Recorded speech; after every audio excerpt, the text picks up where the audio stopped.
What's up, guys? Harthic here, and today we're playing some more Shadowrun. Last time, I went on a mission, went and did a smash and grab in some museum. Today, I don't know what I'm doing. Let's find out. First, we gotta get some rest. We had a stressful mission. Wake with a start, your limbs bound up in a sweaty tangle of linen bedsheets, and incredible sorrow swells in your chest. You feel empty, half-starved, and alone. Fragmentary memories of a half-remembered dream flit through your mind. They're already fading away to nothing. Chase the memories. Close your eyes and concentrate, willing yourself to keep the dream from slipping away. Gradually, the memory comes back to you. The walled city. You were back in the walled city. You don't remember how you got there, but it couldn't have been any place else. Even the barons weren't so squalid. You remember craning your neck to look above you. The buildings that made up this part of the walled city were a new construction, even cheaper than the old. Now their foundations had rotted out from under them, and the buildings leaned into one another, like a gang of drunken men. A rain of plaster and asbestos sprinkled down, dust in your shoulders. You began to creep forward, picking your way past the piles of refuse and debris, past the pimps and the dumpster fires, the broken glass and the dirty needles. The air reeked of rot and sewage and industrial waste. A disgusting melange that caught in your sinuses and crawled down your throat. You gagged on the stink, but it didn't slow you down. This place sounds nasty as shit. In the back of your mind, you knew that you had no reason to be doing this. There was nothing for you in the walled city. You shouldn't have been there. But the rest of you was hungry, unbearably, indescribably hungry, and that part of you knew that if you keep moving, you'd finally get to eat. As you forced your way deeper into the walled city, locals stood at their windows and stared. Inexplicably, some of them dropped to their knees. You kept moving. You could see something in the distance, a silhouette. Something enormous, at least twice the size of a troll, but delicate. It was beautiful. The huge figure beckoned you, gesturing with slender limb. An explosion of warmth filled your chest, and you knew that if you could reach it, your problems would be over. She would make all of your sorrows disappear. You moved forward at a crawl, but the figure felt impossibly far away. You reached out, calling to her, and then you woke up.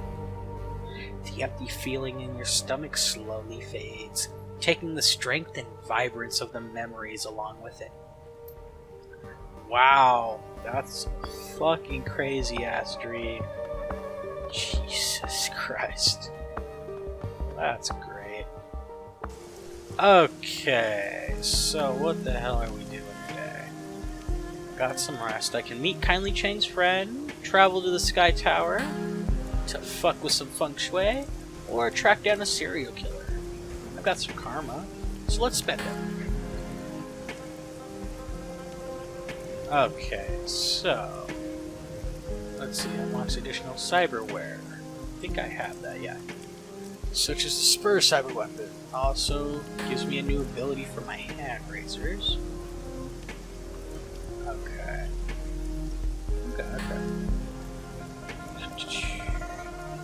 So let's do that. Give my hand razors another thing. And then increase strength by 6.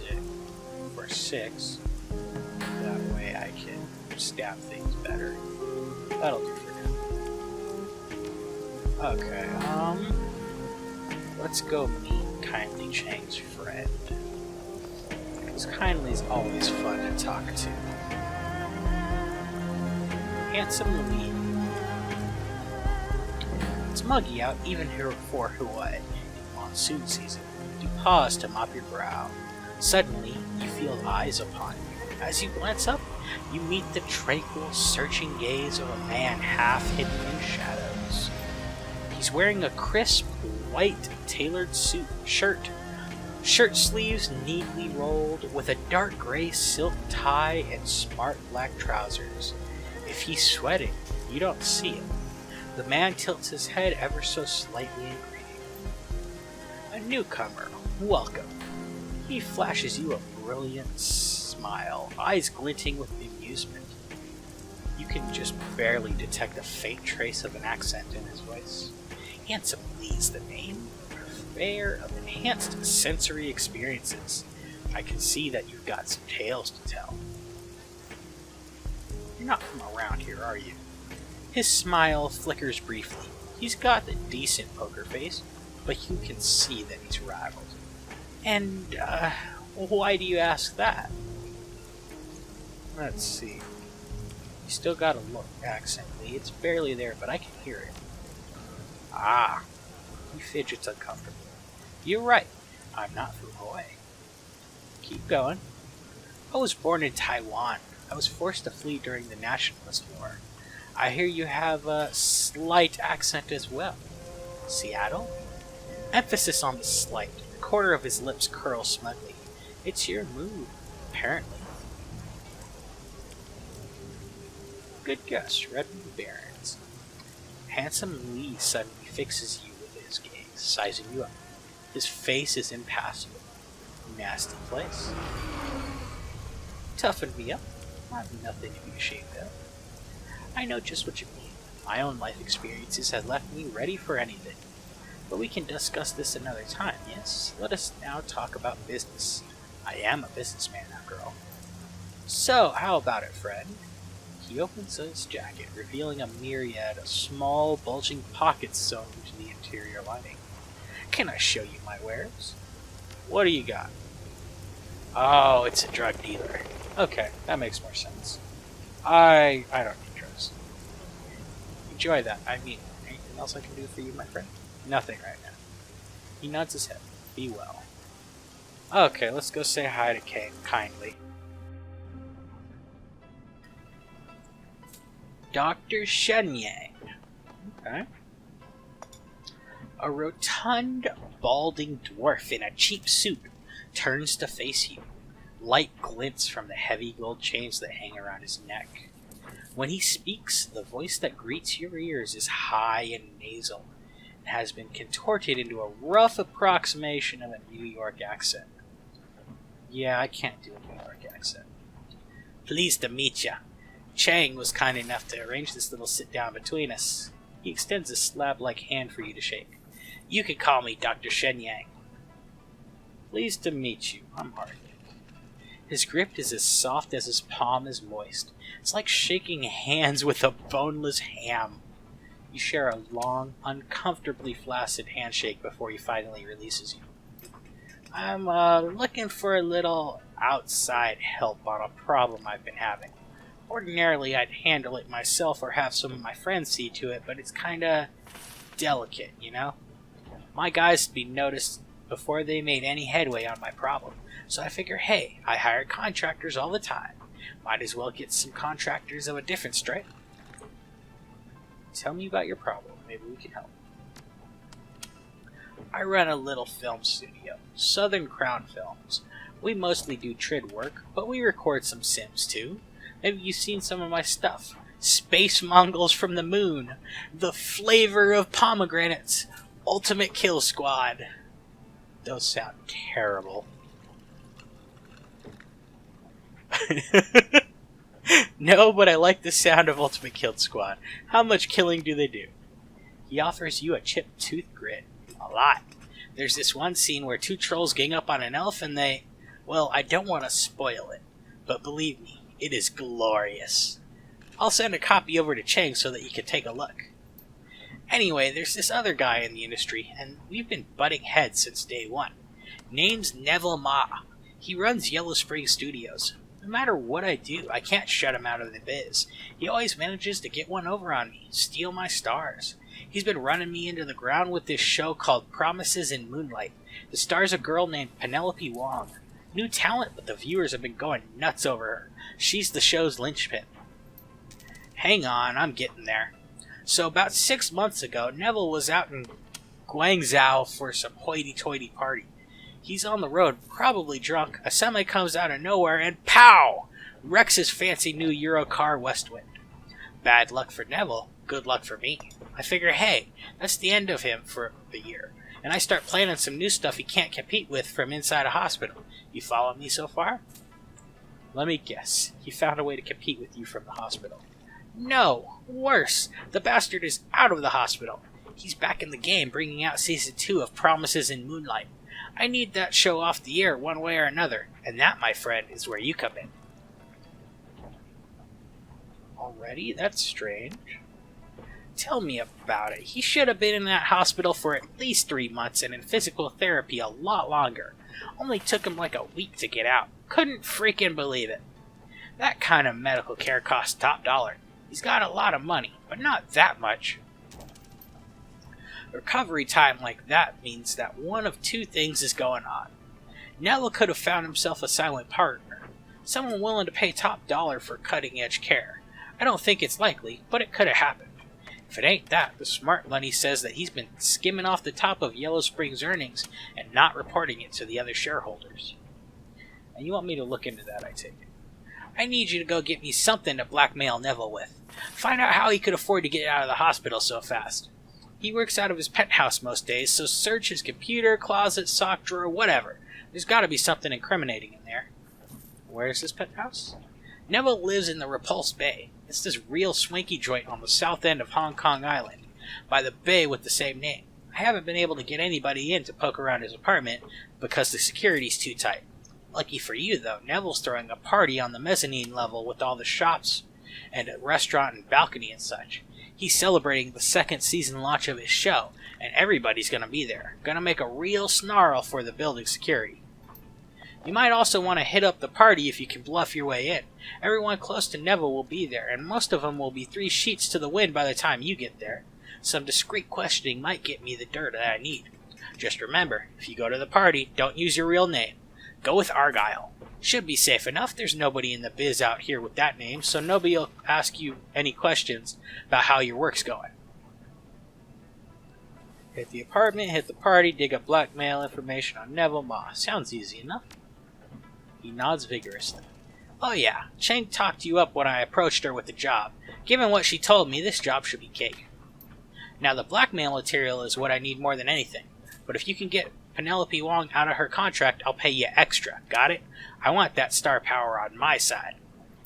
One last thing. I don't want you starting a scene while you're there. You interrupt his party, make a mess, or trash his apartment, and I'm not paying you. We clear on that? We're clear. Good. I can't have Ma knowing that I'm after him. In my business, everybody's got dirty tricks, but if you make it public you're using them, Dr. Shen Yang draws a finger across his throat. That's it. My career's as dead as the People's Republic of China. Nobody will work for or with me ever again, so don't embarrass me, eh? Understood. I'll be discreet. That's what I like to hear. You scratch my back, I scratch yours. You can get paid, and I'll put the word out that you're a solid hire. Sounds like we have a deal, then. His grin widens. Good man, that's what I like to hear. When you're done, drop Cheng a line. I'll come meet you back here, and I'll hand over the money. Alright, that sounds fun. So, we got another quest. That's always a good thing. Let's see, do I have any money? How poor am I right now? I'm broke. Really? I'm that broke? Damn it. How do I not have any... No, that can't be true. Yeah, no. How much money do I have? Damn it. I got 2,000. Let's go buy some cyberware. I can make myself a little bit better.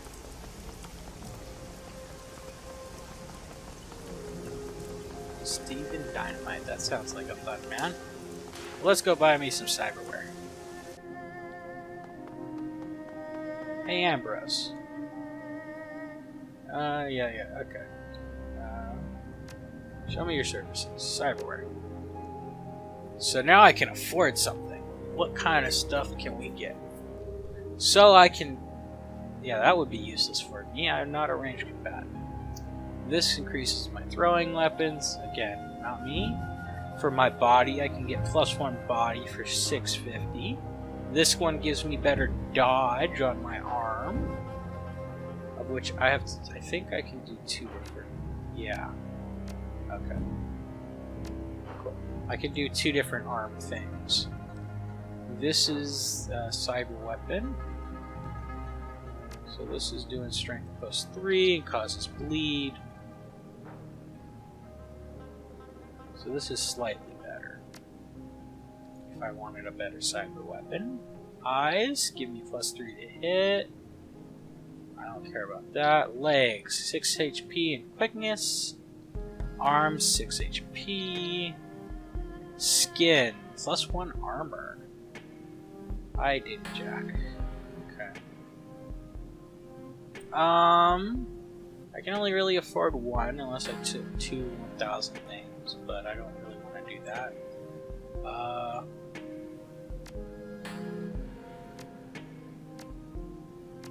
Let's see.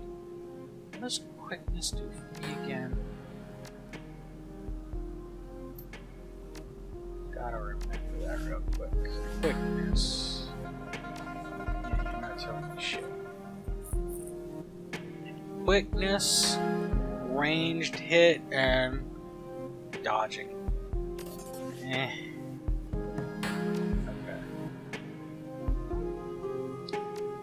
So, yeah, I want to get another one of those, but let me make sure I buy something I want. Yeah, that one's worthless. That one's worthless. I could get the +1 body. I could get +6 hit points or +1 armor. That's really what I'm looking at. Let's go with that. +1 body.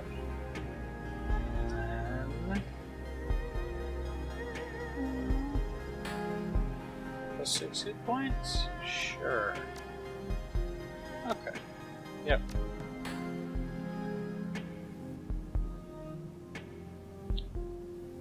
Alright. Let me buy one of these, because otherwise I'm going to die. Okay. Later. So now I'm a little more robotic. You can even see it. I got a robotic arm now. Yeah. So that's cool. Okay, let's go see who this Steven Dynamite is real quick. A disheveled man in filthy rags teeters on the sidewalk, wobbling on unsteady legs. His bloodshot eyes dart about desperately, and the acrid sweet odor that wafts off him buzzes unpleasantly in your nostrils. You okay, man? You have to help me, man. His teeth grind as his grip tightens. His hands feel like a vice. I need your help! Break his grip. The man is thrown to his knees on the pavement. His mouth forms a comical O. He looks up at you, and a crooked smile cracks his ruined face. He makes an unsteady bow in your general direction. I could use someone like you. I'll make it worth your while. He peers up at you, eyes wide with expectation. Worth my while? I'm listening. The man gets back on his feet with some difficulty and leans in to speak to you. Glancing closer, you see that his tattered clothing bears designer logos. He mutters in low, urgent tones. I want you to take a message to Handsome Leafer. Yeah, I've met him, but who the hell are you? I'm Steven! Steven Dynamite! He nods eagerly, desperation in his eyes. A sluggish tongue wipes itself over the cracked skin on his lips. Look, you gotta help me, please. I've been poisoned. That crap that Lee sold me put bad things in my head. Whenever I close my eyes, I see dark, narrow tunnels, so many hands grabbing, razor sharp teeth gnawing, and the children. Poison. You sure it's not a bad trip? Bad things you had, hallucination. Are you sure it's not a bad trip? The man gives a hollow laugh. I know my way around substances well enough to know a bad trip when I have one. This is something else. Alright, I do what I can. Then tell Lee what he's done to me, that I need relief. To tell him that I want his sentence trails off. What do you want? I will want my money back. His reedy voice wavers, but he stops and says no more. Poison, nightmares, money back. Got it. Anything else? Just please come back, and please hurry. Handsomely, what the fuck did you do? Yeah. Come here, you. I got a question for you. This dude says you poisoned. Hey again, care to do business? I ran into someone with a message for you. Handsome Lee beckons you closer with a languid gesture. I think I can guess, Stephen Dynamite. He coolly raises an eyebrow at you. If you're so smart, then, can you guess what his message is? From an avid consumer like Stephen, there's only one possible message. More. Actually, there are two possible messages. The second one goes, my dealer poisoned me. His smile broadens. With the myriad of drugs that Stephen filters through his system, it's almost an honor to be singled out this way. That said, I seriously doubt that I poisoned him. Go ahead, though. Tell me what he wants. What do you think? He wants his million back. He straightens abruptly from his elegant slouch and juts his chin out. There was absolutely nothing wrong with my latest creation. It was painstakingly designed to elevate the senses and titillate the spirit, a smooth high that I have indulged in myself. Now, if the unfortunate Stephen happened to dilute my masterpiece with other lesser substances, I can hardly be held responsible. His tone of finality is unmistakable. You don't get it. I don't care whether your drugs work or not. I just want Steve's money. He stares at you for a long moment, then reaches into his breast pocket. With a deft motion, he pulls out a small packet and presents it to you. There is no money. Not anymore. I have expenses, just as I'm sure you do. But here, give this to Stephen with my regards. This isn't what he asked me for. He wants money, not more drugs. Look, even if I had million to return to him, what do you think he'd do with it? He'd be back here in 15 minutes, handing it back to me for another hit. What I'm offering won't cure Stephen, or stop him from having bad dreams, but it will bring him a modicum of relief.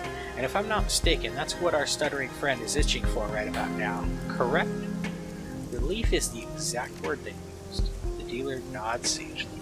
I told you that I know Stephen well enough to guess when he'll be desperate for another hit. So his addiction is the entire problem? Is that why he's suffering so much? Lee shakes his head slowly.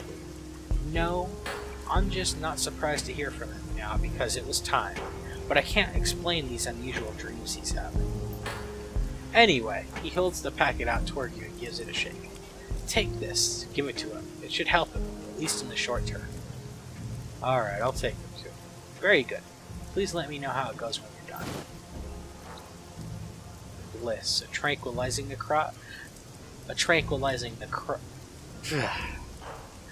Bliss, a tranquilizing narcotic. Increasing damage taken is reduced, but it makes you weaker.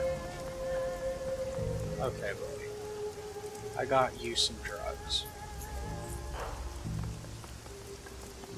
Because he wouldn't give me any money.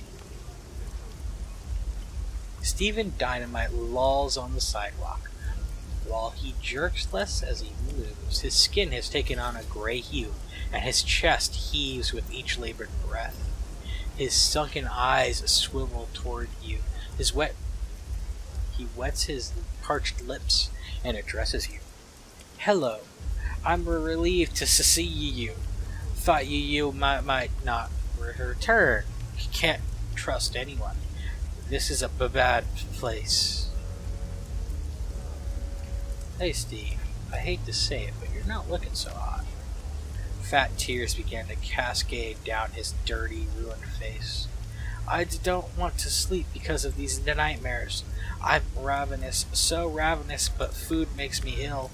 I've got the shakes real bad, too. I just want this to end. The junkie slumps in place, furrowing his brow. He responds with difficulty. Anyway, thanks for talking to that little bastard for me. So, got my money? Lee didn't have your money. He gave me this to pass off to you instead. The junkie's eyes light up at the sight of the packet from handsome Lee. Oh. I'm thinking you might be better off if I held on to it for you. The junkie narrows his eyes at you. A hiss escapes his parched lips. Why would I let you do that? That's Lee's gift to me. Because another dose of poison might have you dreaming forever.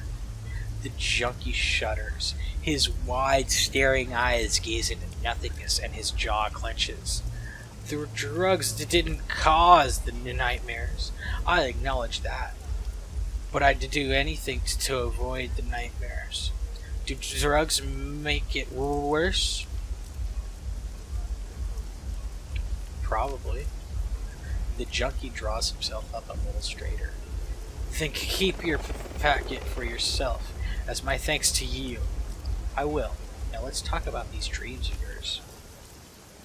He looks up at you, suddenly suspicious. You want to ask about my dreams? Why? Because I want to help you, you idiot. He stares you in the eye, and his voice drops to a sharp whisper. These aren't like ordinary dreams. They're visions. They're so real. I've put all kinds of substances into my body, and I've never experienced anything like this. You were practically raving the last time we talked. Explain your dreams again to me, clearly this time. He nods, though his tongue stumbles and stalls as he speaks. I'm walking through a series of dark, narrow halls. It stinks to high heaven, and I run into more and more people as I move forward. The people are always jostling me, but I'm starving like I haven't eaten for days. I just want some food, so I press on. I start seeing children in the crowd. Children with terrible burns, disfigured faces. All these people are grabbing at me. He begins to tremble from head to foot. His eyes bulge. Then I see the teeth all around me. I feel the teeth on me. Bathed in sweat from the effort of speaking, he cradles his head in his arms. Okay, Steve, let's talk about the drugs. You said that you're on a lot of them, right? The junkie gives a weary smile. More than I can count. I used to get my kicks from explosives. I loved blowing up stuff, seeing glass splintering, solid walls disintegrating, for flames licking in the sky. Not anymore. Now I stick to needles and pills. Are you a Shadowrunner? No, not so much. I was a bomb maker. I designed custom ordnance. It was a dream job. Plus, it was very lucrative. He rubs his thumb and forefinger together, then snaps. Megacorps couldn't get enough of the devices I invented. I was too high on my own ego to wonder what they were up to. What were the Megacorps doing? They were fueling wars. They often managed to sell to both sides in conflicts all over the world. Casualties be damned. So by selling to them, there's blood on your hands. The junkie's already sickly pallor turns ashen. It's not even as simple as that. The man balls his hands into fists in his lap. I thought my bombs were being used in wars against militias, mercenaries, and armies. and I didn't think of them as people. The weapons I developed were used against civilian targets. The man starts digging his rough fingernails into his palms so hard that tiny crescents of blood stain his palms. I'm from Guizhou. Siquan has taken over much of the province, but pockets of resistance remain. These are big political struggles, actions removed from the lives of ordinary people. Yet the village where I grew up in Guizhou was annihilated. These were tobacco farmers, winemakers, peasants, not military. Tears leak from the man's eyes, tracing narrow lines down his filthy cheeks. I recognized the distinctive patterns, the traces that were left behind. These were my bombs, used to shatter the landscape of my childhood. Okay, Steve, I think I'm getting what's going on here. I guess that I must be feeling guilty about the bombs, huh? All of the blood on my hands, I can feel it all the time. I just like bombs. I didn't want anyone to get hurt. He clutches his face, sobbing. How am I ever going to make this go away? How will I live with myself? The drugs help me forget, but... He shakes his head, a look of utter hopelessness on his face. Do something to undo the harm you've done. I don't know, use your imagination. Well, you can start by helping some kids or stealing your bomb schematics back. For starters, you can start well opening self-pity. Let's go with this one. Helping kids? Stealing The junkie sways mutely in place, gnawing on his chapped lower lip. I wouldn't know where to begin. Need time to think. Children are the future, man. Find a charitable organization and put in some hours, for starters. The man lowers himself into a squat and hugs his knees, his gaze somewhat absent, his cheeks glazed with tears. There are a couple of shelters where I used to crash when I was less down and out than I am now. There were a lot of families. I could help out. The man pauses, licking his lips, his mouth feeling for the right words. But in the end, I probably need to go home, to Guizhou, where I can bring myself to. I'll tell you what, I'll think about it. He nods eagerly. I'll think real hard. I guess that's the best I could hope for. Best of luck, Steve. Thanks. Well, hopefully I made Steve and Dynamite's life a little better. I tried, at least. Well, guys, I hope you enjoyed this video. If you did, like it, comment below, subscribe to my channel. You can follow me on Twitter at Harthic7790 or my Tumblr page, harthic.tumblr.com. Until next time, guys, this is Harthic. See you later.